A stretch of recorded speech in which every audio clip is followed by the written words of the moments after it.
Assalamualaikum warahmatullahi wabarakatuh. Perkenalkan, nama saya Beni Sri Lestari dari kelas 11 IPS 1 nomor absen 6. Dalam rangka memperingati gerakan 30 September atau PKI, pada hari ini saya akan menceritakan bagaimana latar belakang terjadinya gerakan 30 SPKI, tokoh baik yang memelopori ataupun korban. Bagaimana peristiwa tersebut terjadi dan apa tujuan peristiwa tersebut terjadi.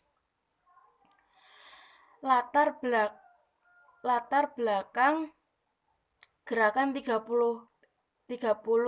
September atau PKI. Pemberontakan PKI tanggal 30 September 1965 bukanlah kali pertama bagi PKI. Sebelumnya pada tahun 1948, PKI sudah pernah mengadakan pemberontakan di Madiun. Pemberontakan tersebut dipelopori oleh Amir Syarifuddin dan Musso. Tujuan dari pemberontakan itu adalah untuk menghancurkan negara Republik Indonesia dan menggantinya menjadi negara komunis. Bahkan dengan adanya ajaran dari Presiden Soekarno tentang Nasakom atau Nasional Agama Komunis yang sangat menguntungkan PKI karena menempatkan sebagai bagian yang sah dalam konstelasi politik Indonesia. Hal ini hanya akan membukakan jalan bagi PKI untuk melancarkan rencana-rencananya. Yang salah satunya sudah terbukti adalah pemberontakan gerakan 30 September atau PKI yang dipimpin oleh DN Aidit. Pemberontakan itu bertujuan untuk menyingkirkan TNI Angkatan Darat sekaligus merebut kekuasaan pemerintah.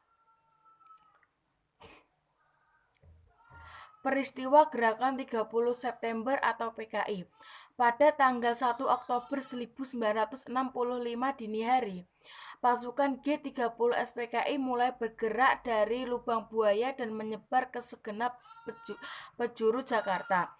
PKI menduduki beberapa instalasi vital di ibu kota seperti Studio RRI, Pusat Telkom, dan lain-lain. Pasukan Pasopati berhasil melakukan penculikan dan pembunuhan terhadap para perwira TNI Angkatan Darat yang menjadi target operasi. 6 jenderal yang menjadi korban keganasan G30 SPKI ialah sebagai berikut. Yang pertama, Letnan Jenderal Ahmad Yani atau Menteri atau Panglima Angkatan Darat atau Kepala Staf Komando Operasi Tertinggi. Kedua, Maijen Haryono Mas Tirto Darmo atau Deputi 3 Menteri atau Panglima Angkatan Darat Bidang Perencanaan dan Pembinaan. 3. Maijen R. Suprapto atau Deputi 2 Menteri atau Panglima Angkatan Darat Bidang Administrasi.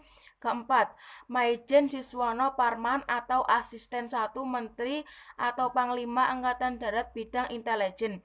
5.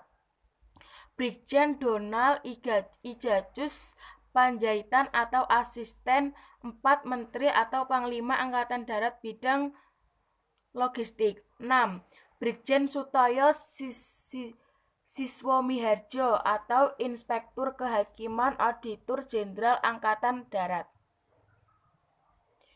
Tujuan dari gerakan 30 SPKI ialah yang pertama, bahwa gerakan 30 September adalah perbuatan PKI dalam rangka usahanya untuk merebut kekuasaan di negara Republik Indonesia dengan memperalat oknum ABRI sebagai kekuasaan fisiknya.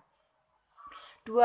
Bahwa tujuan tetap komunis di negara non-komunis adalah merebut kekuasaan negara dan mengkomuniskannya. 3. Usaha tersebut dilakukan dalam jangka panjang dari generasi ke generasi secara berlanjut. 4. Selanjutnya, bahwa kegiatan yang dilakukan tidak pernah terlepas dari rangkaian kegiatan komunisme. Sekian kisah singkat gerakan 30 SPKI dari saya. Jika ada kesalahan, mohon maaf. Wassalamualaikum warahmatullahi wabarakatuh.